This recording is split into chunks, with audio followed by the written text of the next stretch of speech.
I would like to thank God of High School for bringing me out of really bad mood. When I tell you that I felt so defeated yesterday, like I was so mad. But the thing is, I'm a grown up, so if I like punch a wall, nigga, I gotta pay for that. So I'm just gonna sit my angry ass down and look at the ceiling for a minute.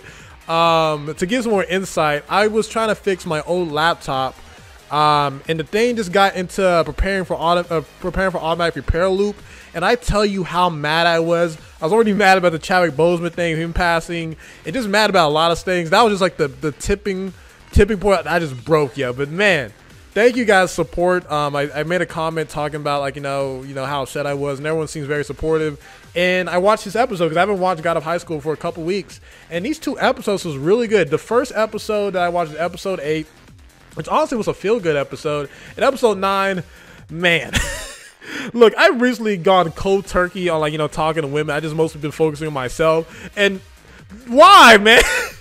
Why? They bring in this chick. Look, I'm going to go in order, okay? So, we're going to talk about episode 8, which is titled Close/Friend. They do this whole like slash thing with this. And they're mostly focusing on 2 characters in this episode. Well, actually 3, really. They're focusing on Jin, our Jin. They're talking about Grandpa Jin, and they're talking about the new character that was introduced a while back ago, which his name is like Park or something like that. Like, again, these names, they're very Japanese, so forgive me. But we see at the beginning that green-haired dude is like pissed off because I remember the original commissioner was attacked, and it's thought that his family was killed, but it turns out that's not to be the case. Then we see Park's team kind of go in, and we see this muscle-bound woman kind of remind me of Last of Us Part 2 with Abby. Apparently, everyone hates that character, but she gets the job done, and we see Park kick some ass with his fighting style, which at first looked kind of weird. But we see that Jin noticing that he has a tiger on the back of his jacket, and we see the guy with the X mark on his chin. He always mentions that there's tiger cubs. And Park seems to be one of those guys, and we see more of his backstory because we see Jin just kind of sad because he's wondering what happened to his grandpa, and it's been told by the guy with the scar that most likely that his grandpa is dead. So yeah, we already lost Grandpa Gohan. And that's tough to see. Then we see like while Jin is just chilling, we see Park go visit him, saying that he's a big fan.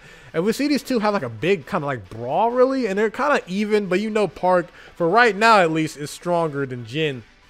And we learn more about Park's backstory, but before we can go into like the full detail, we got Shark Boy, what's his name? His name is Jagal. But Jagal comes in and attacks them, but I might be getting this out of order. But you see that Jagal and Park have a big rivalry against each other. And guys, again, there's no explanation really. We know that these guys have like, stands. I know the original name is like Cherokee or something. I'm just gonna call them stands because it's easier for me to say. But all these characters are superpowered, man. Like literally Park gets his hand stabbed and it's no big deal. But we see that I guess like Park's like big memories is that his first memory, he remembers that his grandpa, I think his grandpa or his dad, I think it's his grandpa, died, and like that's like his first memory, and he was dropped off by his mother to his like uncle. And we see that he doesn't like martial arts or anything. He's like really sad, he's really alone. Then we see Grandpa Jin come in, and Grandpa Jin just giving off this strong, like, Jiraiya vibes, just pure Jiraiya vibes. And we see Baby Jin down there, and he looking cute as hell. Something about Baby Jin and Baby Park are like the cutest characters in the show. And you see Grandpa Jin holding Baby Jin like a little knapsack. It's like one of the cutest scenes ever. But he just kind of talking about how like Park's grandpa was a part of his team, and how they was like saving the world. And even though Grandpa Jin has a little bit of an ego, because he's like, yeah, your grandpa was cool, but he wasn't strong as me. Very, very cute scene. Then we see later on that the main reason why Grandpa Jin left regular Jin is because he feared that all the enemies that was after him would have attacked regular Jin. And again, it was like his I think was his 6th birthday. Yeah, it was like his 6th birthday when he left. It was really sad, man. And you see Han and Mira both trying to figure out what's wrong with Jin. And you see that Han's new motivation for being in the tournament is to match Jin or be his rival. So that's pretty cool. More very shonen archetype. Then everyone gets an alert, which is pretty interesting. Then we see now that Jin is just turned 17, because mostly in anime everyone's like 16 or 17. That's like the ripe age in anime. Is like everyone is like barely 16, and like, you know, we do time skips and they're adults. But yeah, they get alerts, and we see this very cute scene of Mira and Han giving food to Jin, since that's like the most thing he'll want on his birthday. And we get the running gag that Mira can't cook, but Han is like a master chef. He's on his SonTj stuff, man. And yeah, man, it was a very cute scene. And I really liked this episode. Again, for a person that was feeling really bad that day, really enjoyed it, man. And we see like a little preview there, but yeah, a great episode, just a feel-good episode, seeing how his friends care about him. And you see that even before, Jin really just wanted to be with his grandpa, but his grandpa says, like, you know, find friends, but like, I don't care about my friends, I want to be with you. So very, very adorable episode. I really enjoyed it. I'll give that a strong 7 out of 10 just for feel-good purposes and story building. Again, haven't read the webtoon. I know there's something being skipped, but you know, I just kind of enjoy what it gives here. Now, we'll move on to episode 9, where a lot of stuff is in here. And listen, you know how I was talking about I've been going cold turkey on women? This episode did not make it easy, okay? 2D women still gets me, bro. Listen, I'm going to skip a little bit in between. Who is this character Bora, bro? Listen, Bora is the new Tsunade, Rangiku, even Bulma from Dragon Ball, where you just got this fan service character, which she seems very inspired by Bruce Lee, because that's like the Bruce Lee Game of Thrones, not Game of Thrones, Game of Death outfit. Listen, in anime, they usually give chicks big titties, right? Why does this chick got ass, bro? Listen, I am trying my best to focus on myself and be a single man, okay? It's been a while since I've been like, you know, just cold turkey. Bro, anime chicks usually just got big breasts, bro. Why does she got an ass too, bro? It's why is she in here? And why does she look like that? You can tell this is a webtoon, bro, because she doesn't look like an anime character, bro. She's too damn thick. The only thing you can say is like you're reaching from Bleach that can probably match her, bro. But yeah, they wilded with this character. Bora, listen, man, Han, look, I know you're gonna do that thing where you're an anime guy, like, I don't know what's going on. I don't know what she's after me, bro. You better seal the deal. God dang it, bro. Like, they even have her lips like a Kardashian, bro. Her lips are always in kiss mode. I don't know what's going on here, but I can tell she is the fan service character, bro. Like, Jesus Christ, man. Like, soon as I cut some chicks off, you get this character coming in reminding me how beautiful women are. Anyway.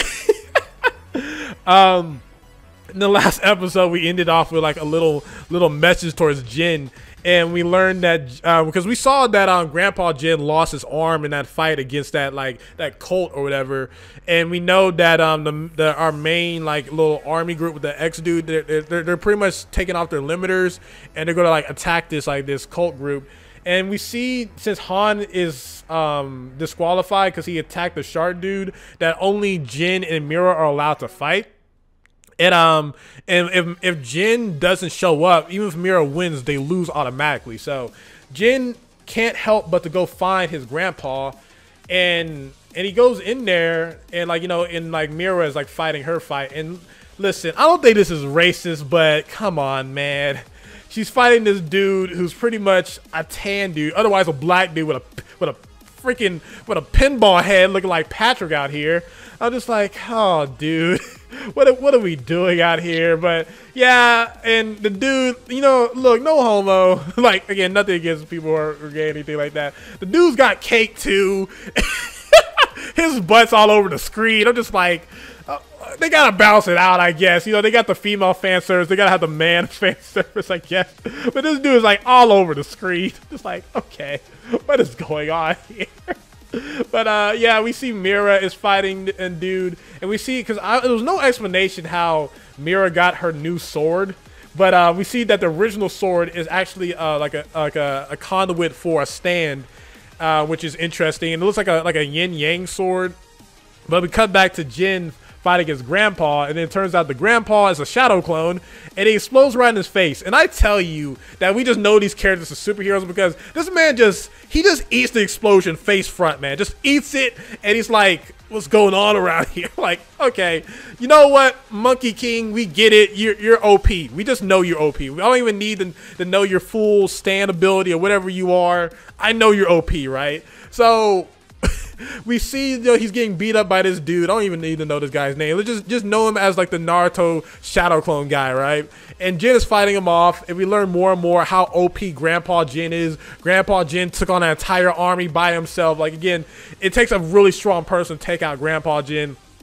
And we see Mira is pretty much trying to like do a mixture of like holding out for Jin to come back, but also beat this dude. And I'm not gonna lie, this was the first episode where the art and animation kind of suffered a little bit because of how buff this blackish tan dude is. Because I'm not gonna be tricked, because I remember in One Punch Man they have a guy who's really dark skinned, but in reality he's Japanese. He just got a lot of black features. So yeah, that was weird. But yeah, man. So as the fights go on, you see Mira's losing pretty badly, and she's pretty much admitting that, you know, she's weak. And, you know, I've already talked about thick lady over here. Bora over here. I need to cut it off. I need to cut out some of those sticks. But we see Han facing against Bora, and then we see the Shark Boy come in, who could have killed Han, at least from what he's saying. So that's a scene in there. And she kisses him again, like I mentioned earlier. Then we see the power-ups between Mira and Jin. And Mira is able to get her stand ability, and while Jin is beating the crap out of this shadow clone dude. And once Mira finally wins with her new, like, you know, her stand, which is this guy who looks like a Monkey King dude, but he's not. He's like a guy with a spear, I think. And we see Jin come in like last minute, doing some instant transmission, just all Goku, just Goku clone dude. He saves her, and we see Jin come in, and we learned that this team has also been taken over by the shadow clone dude. And so they're not really those people. They've been dead for a while. And the reason why Jin gets a power up, because he uses that little pinpoint thing they learned from that grandpa guy. Not Grandpa Jin, but the other grandpa dude. And he gets this same power up that only lasts for like, I guess, 24 hours. And he proceeds to get a flashback beat, an ass whooping, and he beats the other dude. Like, it's like an intercut between him beating the dude he's fighting now and the shadow clone dude, which is a great scene. And he does like double dragon kick, which is the same thing he did against Han, but like he has 2 dragon kicks now, which is, I thought it was really insane, really incredible stuff there. But yeah, man, we end the episode of just pretty much we know that he's living up to the Tiger legend, which his grandpa was a legend with it. So yeah, man, I really found that episode pretty great. I'll give that episode a 9 out of 10. The thickness, the action, the character building for Mira. She's not going to be the Sakura where they take forever to make her relevant. She's relevant now. We've seen Jin more and more, and we see like an intercut of him looking like a Monkey King type character. Overall, man, really enjoyed this episode. I'll give this a strong 9. So episode 8 a 7, episode 9 a 9 ironically. Yeah, let me know what you guys think in the comment section down below. Do you think Bora is delicious? Man, I need to look, I need to stay single for a little bit. I need to stop trying to get women to distract me or anything. But next review should be the new My Academia chapter. I'm really glad you guys appreciate, you know, me taking my time to make these reviews, because man, life's been hitting me hard, man. But yeah, man, definitely enjoyed these episodes. Yeah, man, SonTj, peace. Love y'all. Hope you guys enjoyed the new intro if you didn't check out my intro in the previous upload. So yeah, SonTj, peace. Love you all.